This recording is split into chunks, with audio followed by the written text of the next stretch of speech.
Hello and welcome to the Soholiff Spotlights. I'm Liz Farah-Hardy and I'm joined today by the wonderfully talented Rory Fleckburn, who has made an incredible film called Dash. So Rory, welcome. Hello, thank you Liz, thanks for having me.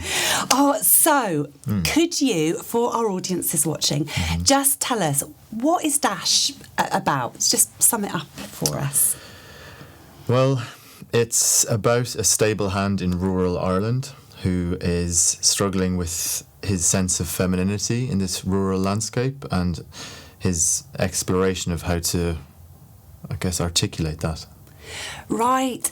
So where did that come from? It's always been something inside of me in relation to gender and how us all as human beings have a mix of masculine and feminine. I mean, in other cultures that's very prevalent. I think in the Western world we've sort of lost that and become somewhat binary. So that's always been inside me as something to explore. Yeah. And I've been an actor for, maybe 12 years. And the parts I was playing and meeting for weren't really exploring that as much as I wanted to. And just during lockdown, I was back home in Ireland and all these things I'd been wanting to say were there, and I was looking at the landscape that I'd grown up around and hadn't really paid attention to the amount of horses that were around, and developed quite a relationship with certain horses in a field that I would drive past every day. Pulled over one day and just was quite stressed, as we all were during lockdown. Yep. And just stood by this horse and looked into its eye. And I don't know have you looked into a horse's, been very close to a horse? Horses, yeah. They're so soulful, and something just immediately shifted in my brain, and I thought, my subconscious was absorbing all these different things.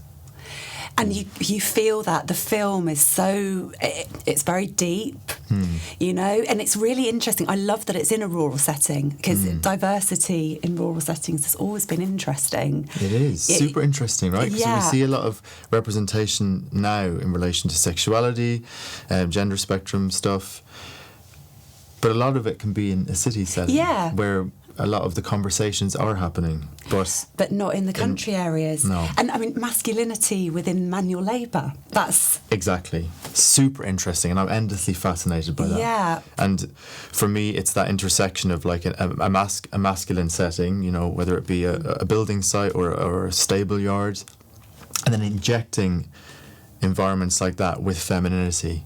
And for me, that was at the centre of this piece. Yeah, and the thing also that's really interesting is the journey that you take the audience on, because it's quite sort of voyeuristic in the beginning. It's a little bit misleading. Yeah, that was the intention. Was that? I wanted to know that.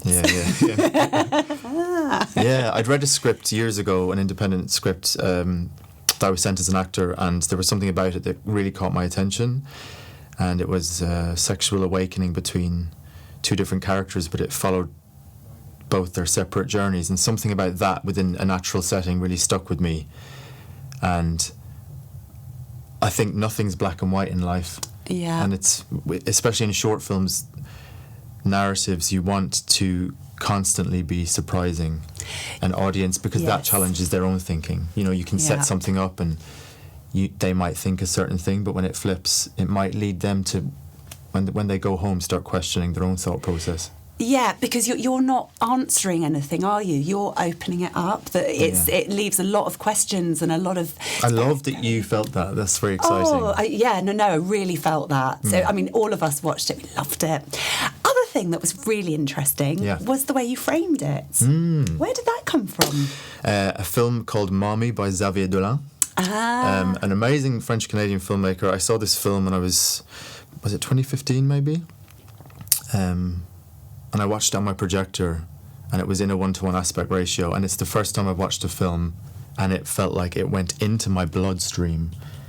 And I think I finished it at about midnight, and I was so injected with this energy that I had to leave the house and walk for about an hour to process what I just experienced. Oh, I love films like that. And that just stayed within me, and when it came to making this film, it made sense for the emotional journey of this character that he's boxed in, he's trapped. Yeah. He can't see himself, so therefore we won't see him. And as a filmmaker, you know, if I do continue making work, for me it's about allowing an audience to experience the story as opposed to telling them once upon a time this happened and then conclusion. Yeah.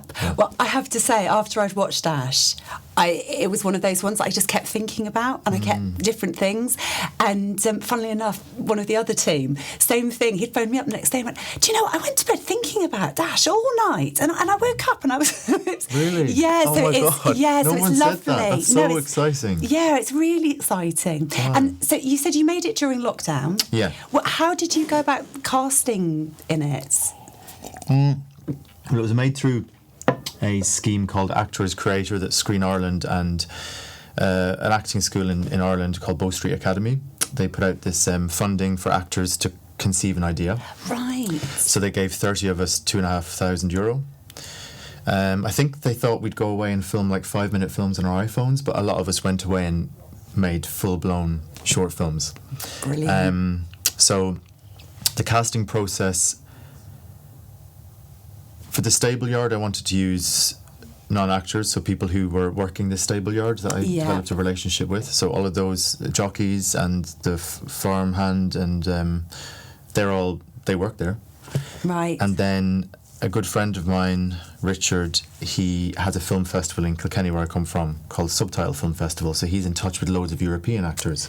Right. So I asked him, because I really wanted a European actress to play Alicia, who is the female jockey in the film, who Joe becomes intrigued by and slightly obsessed by her femininity. So I found her then through him.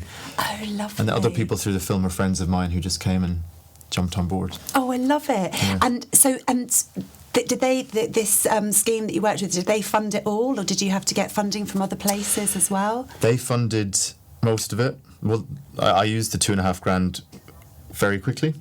And then I put in a bit more money for film festivals and stuff. But a lot of people did favours because they loved the script and did the film huge favours. So I managed to make it by the skin of my teeth with people being very generous. Well, you've done an incredible job, absolutely incredible job, and we are so delighted that you put it in for us. I have to ask, what made you choose the Soholiff? I just think you're a very interesting festival and pick very interesting, diverse work.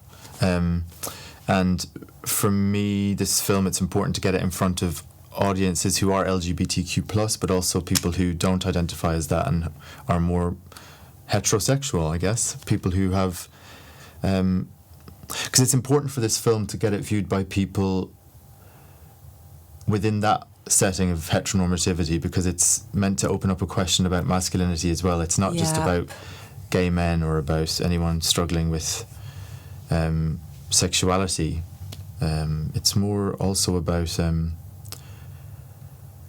just allowing straight men to talk about their femininity, really. Yeah. And any festival who can get it in front of those kind of audiences as well, I'm very enthused by.